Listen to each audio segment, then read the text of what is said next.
I've been here since, in this location, January 15th. I've been homeless without something in my name since October 15th, but I lived with my kids for a few months.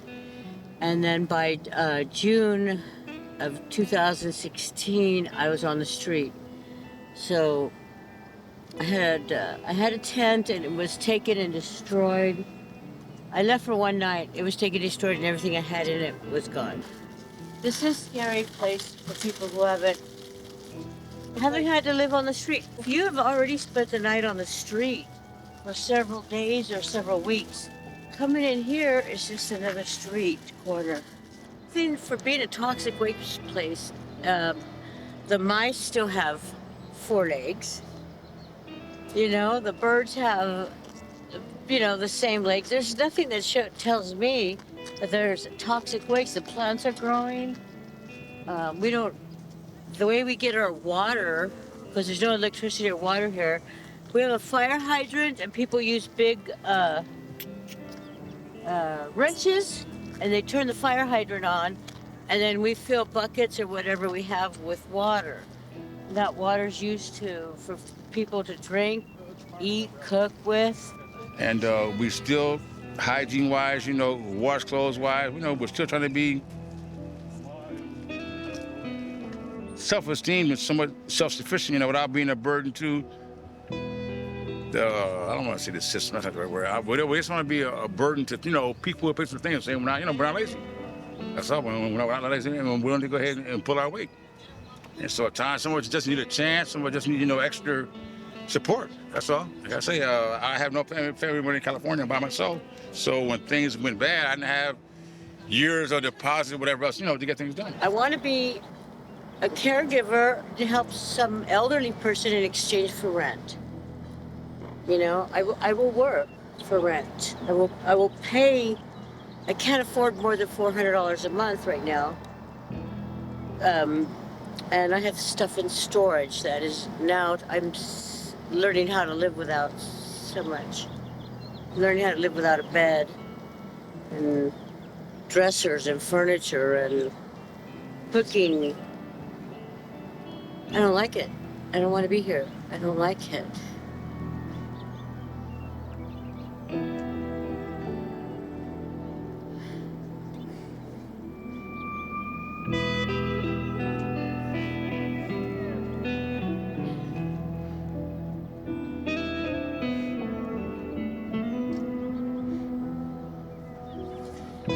Nice to meet you. I have 2 cats that are staying with my son. Just want to be with them. I want to be with my cat. I want to be with my family, but they have other ideas. I don't think they know what I'm going through either. If they knew, if they came out here and saw what I was going through, they wouldn't be so on their high horse about trying to teach me a lesson. I don't even know what the lesson is anymore. I don't want to still be here, but if I have to, I'm going back to by the pier. I don't see very far. I don't hide. I don't like to hide. I want to be, I'm a people person.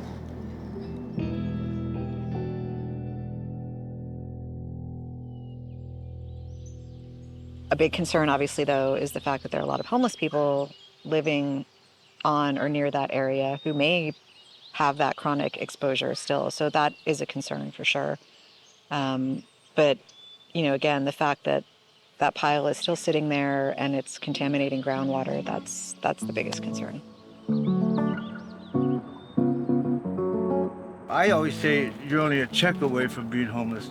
The Councilman Madrigal said you're 3 checks from being homeless. And like I said, 2015, we were like I hate to say it, but like roaches, you know what I mean? It's like, you park somewhere, police come by, gotta move, police come by, so the question would be, where do you want to stay now? Where are we going to stay? It's amazing, how we did this, but you learn to appreciate any little thing you have. Like the dinner we had yesterday was appreciative, and we just couldn't believe that we have that. Like society, this is a little community. You have people everybody here is just trying to survive. And most of us are here because we weren't pushed around by the police. The police push you around out in the city.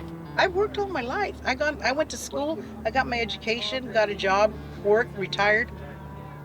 I can't afford living here because the cost of living, the rent is so high. We've put in application after application. Well, you don't make enough money. And I said, listen, I've done this all my life. I work for the county. They don't pay you a whole. I've always lived in a home. I've always provided a home. We've always had the things that we needed. I've been on my own since I was 17 years old. But people don't understand that this could happen to them. And it happened because my house caught on fire. Yeah, she said. Here we are. My feeling on how they were allowed to stay there for so long is actually goes back to a very simple premise, is that initially they're on private property, and so when they're on private property, unless someone's asking us to have them removed, it's not going to happen, because the person that has the ownership rights or the legal standing for that property has to ask us to take them out.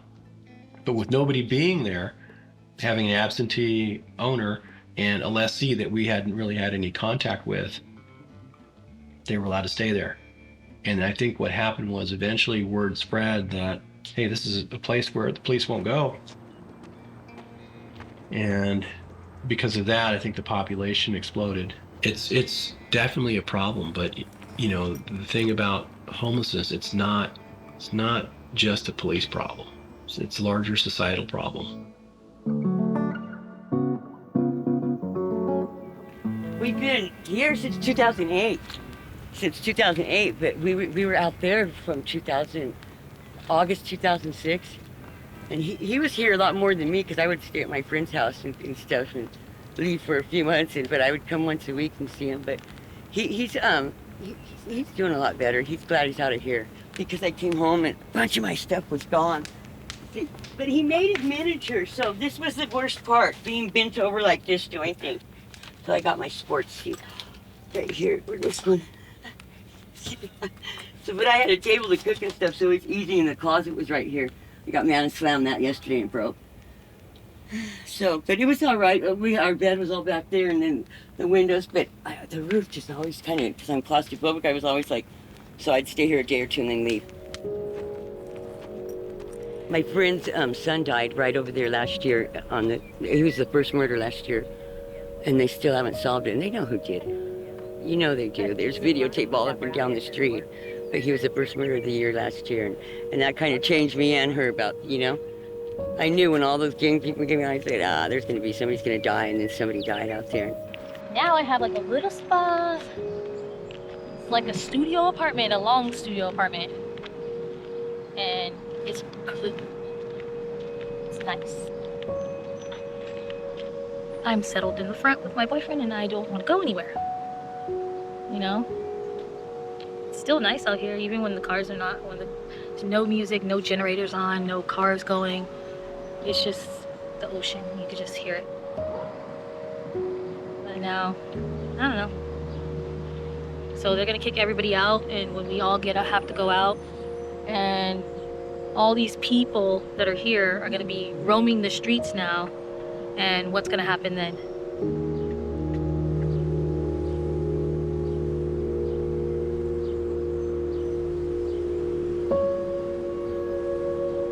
Even at nighttime, when all this machinery and everything's going on, if you just listen, you can hear the beach, and it's so good.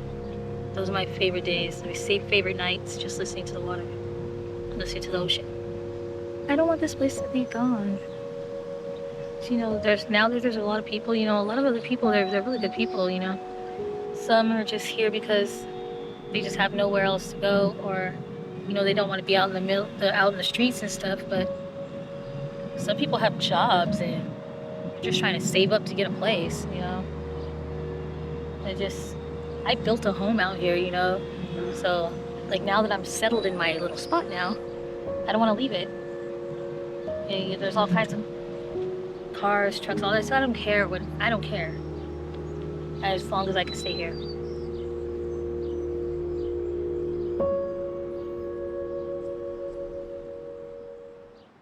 So I think we're making a lot of progress in our approach towards the homeless issue, but the homeless problem has literally increased overnight, or within a very short period of time.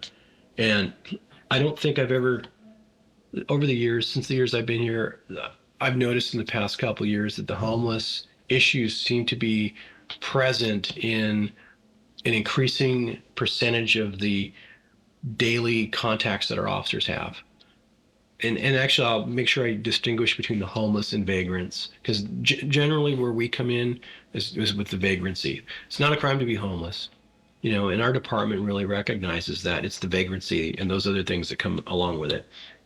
There are legitimately homeless people that need help, but there are also service-resistant vagrants that come along with that, and those are the ones that are harder to deal with. We were talking about, they'd be talking about the violence that comes over here, you know?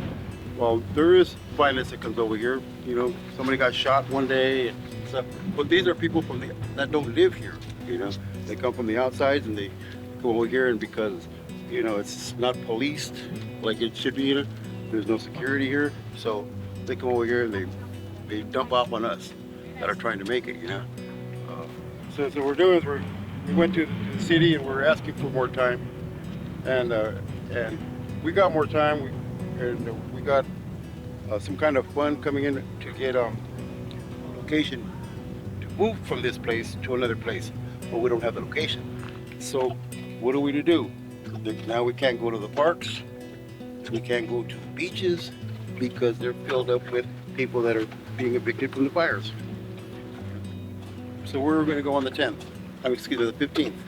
You know, we don't know yet. But that's what we're trying to find out. Me and my wife haven't been separated 47 years. Here we are. I'm here by myself. Because I had to take my wife to LA to be out of this shit.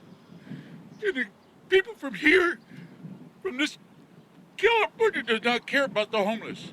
I care about the homeless. I help everybody here that I can. And here I go. It's 47 years without me and my wife.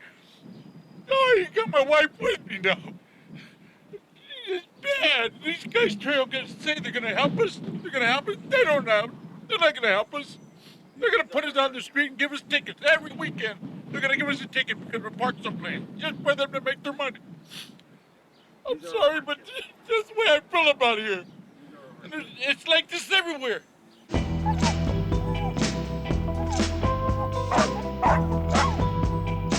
We have 3 Mendez families here. Actually, there's 4 Mendez families. One of them's not related. But be relations. 3 brothers here.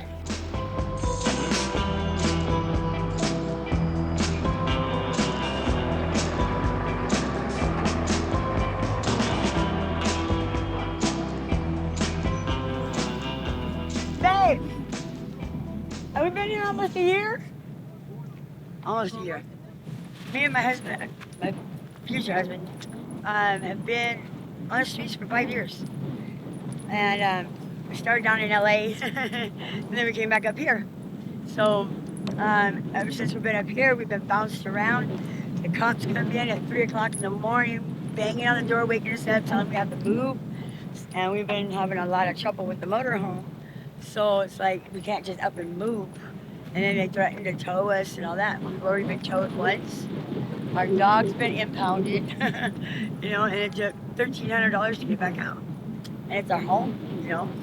But since we've been here, it's been a blessing. And I don't see us as hurting anybody. If anything, we're hurting ourselves. If it is toxic, you know, all we're doing is hurting ourselves, nobody else. So I don't see why they can't just let us stay. Wow, we're hoping we can just stay here a little longer, at least after Christmas, the holidays, you know. It would be really nice. It would be our first holiday, park someplace and you know, stand up a Christmas tree, you know, or something, you know.